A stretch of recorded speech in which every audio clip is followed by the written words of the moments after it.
ఈ మధ్య జగన్మోహన్ రెడ్డి గారు మాట్లాడిన ఒక వీడియో చూశానండి. ఆ వీడియోలో ఆయన అంటున్నాడు జగన్ 2-0 అట.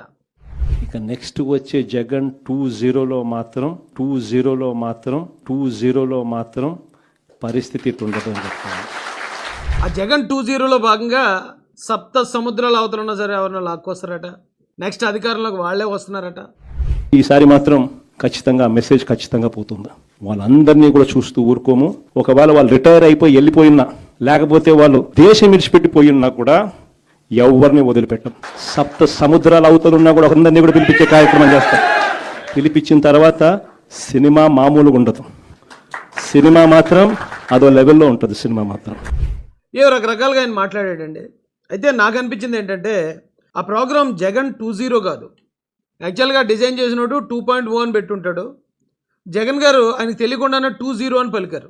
2-0 అంటే 2 జీరోలు అని అర్థం. 2 × 0 = 0. ఎందుకంటే ఆయన గతంలో అధికారంలో ఉన్నప్పుడు ఆయన ఈ రాష్ట్రానికి చేసింది 0, రేపు ఆయన గెలవటం అనేది కూడా 0.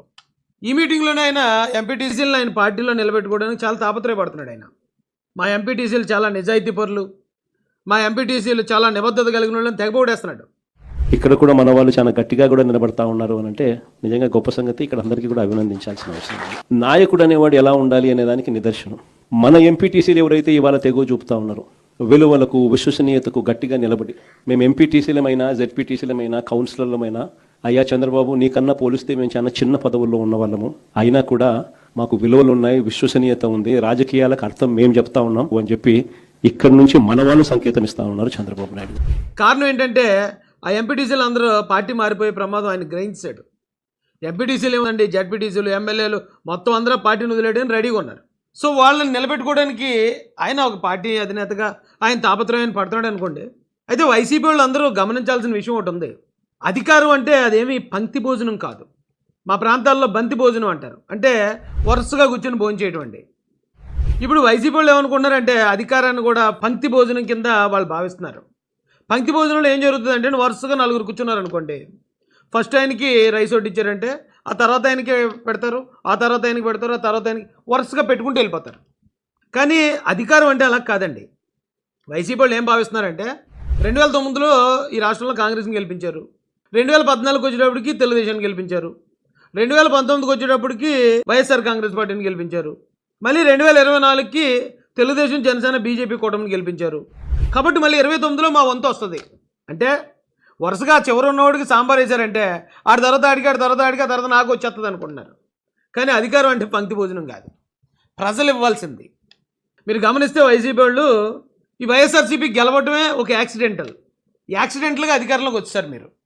ఎందుకంటే 2014లో రాష్ట్రం విడిపోయిన పరిస్థితుల్లో చంద్రబాబు నాయుడు గారు మాత్రమే ఈ విభజన ఆంధ్రప్రదేశ్ని కాపాడగలడు, ఆంధ్రప్రదేశ్ మళ్ళీ డెవలప్ అవ్వాలంటే ఆయన ఒక్కడికే సాధ్యం అని చెప్పి ఆ రోజున కొత్తగా వచ్చిన జగన్ పార్టీ ఉన్నా కూడా, వాళ్ళ నాన్నగారు చనిపోయారనే సింపతి ఆయన మీద ఉన్నా కూడా, ఆ రోజున చంద్రబాబు నాయుడు గారికి పట్టం కట్టిన రాష్ట్రం ఇది. అయితే 2019కి వచ్చేటప్పటికి చంద్రబాబు నాయుడు గారు చేసిన అభివృద్ధి కన్నా ఇంకా గొప్పగా ఏదో చేస్తాడేమో. ఆల్రెడీ వీళ్ళు డబ్బులు సంపాదించుకున్నారు వైఎస్ఆర్ ఫ్యామిలీ, ఇక మళ్ళీ డబ్బులు సంపాదన మీద పెట్టకుండా ఈయన ఏదైనా రాష్ట్రాన్ని చేస్తాడేమో సార్ చూద్దామని చెప్పి యాక్సిడెంటల్గా 2019లో ఓటేశారు వైసీపీకి. కానీ 2024కి వచ్చేటప్పటికి అయ్యబాబోయ్ జగన్ గారు మనం అనుకున్నట్టు కాదు, వైసీపీ మనం అనుకున్నట్టు కాదు, మన పార్టీ ఆంధ్రప్రదేశ్ బాగుండాలంటే చంద్రబాబు నాయుడు గారే ఉండాలి, లేకపోతే మన రాష్ట్రం అధోగతి పాలైపోద్దని మళ్ళీ మనం చంద్రబాబు నాయుడు గారిని తెచ్చి కూర్చోబెట్టుకున్నాం. ఈ రాష్ట్ర ప్రజలందరూ చేసిన పని అది. ఇక 2029 చూసుకోండి, 34 చూసుకోండి, ఎక్కడ చూసినా సరే ఈ చంద్రబాబు నాయుడు గారే ఉంటారు ఇక్కడ. ఎందుకంటే ఆల్రెడీ జగన్ గారిని చూసేశారు, ఆయన చెప్పిన అబద్ధాలన్నీ వినేశారు, ఆయన చేసిన దారుణాలన్నీ భరించేశారు. మళ్ళీ ఎవరు తెచ్చుకుంటారండి? కోరు ఎవడన్నా కొరువుతో తలగొక్కుంటాడా? కాబట్టి వైసీపీ వాళ్ళు ఏమైనా అలాంటి మెరుపు కళల్లో ఉంటే దయచేసి ఆ కళల నుంచి బయటపడండి. ఇదేమీ పంక్తి భోజనం కాదు, వరుసగా వీళ్ళైపోయి వీళ్ళకి, వీళ్ళైపోయి వాళ్ళకి, వాళ్ళైపోయి వాళ్ళకి ఆటోమేటిక్గా వెళ్ళిపోవడానికి. ఇక్కడ ఆంధ్రప్రదేశ్ ప్రజలకు ఒక క్లారిటీ ఉంది. ఈ వైసీపీ పార్టీకి అధికారం ఎప్పట్లో రావడం అయితే కళ. మీరు ఆ మెరుపు కళలు ఏం కనకుండా అవకాశం ఉంటే 11 సీట్లతో అయినా సరే, ఆ 11 సీట్లు అంటే గుర్తొచ్చింది, మీరు చంద్రబాబు నాయుడు గారు చాలా దారుణంగా విమర్శించేవారు వైసీపీ వాళ్ళు అందరూ కలిసి.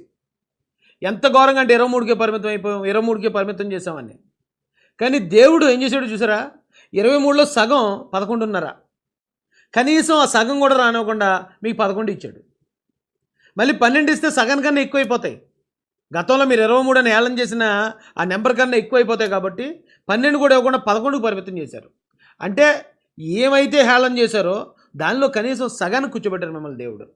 ఈ రాష్ట్ర చరిత్రలో, ఈ రాష్ట్ర రాజకీయాల్లో మీరు కూడా చోటమోట పార్టీగా ఓ 10 సీట్లో 12 సీట్లో గెలుస్తూ మీ ప్రాధాన్యత కూడా అసెంబ్లీలో ఉంచుతూ ఈ రాష్ట్ర భవిష్యత్తుకి, ఈ రాష్ట్ర అభివృద్ధికి మీ సహకారాన్ని కూడా అందించాల్సిందిగా ఆ వైసీపీ నాయకులకి, వైసీపీ కార్యకర్తలకి, వైసీపీ ఎమ్మెల్యేలకి హృదయపూర్వకంగా రిక్వెస్ట్ చేస్తూ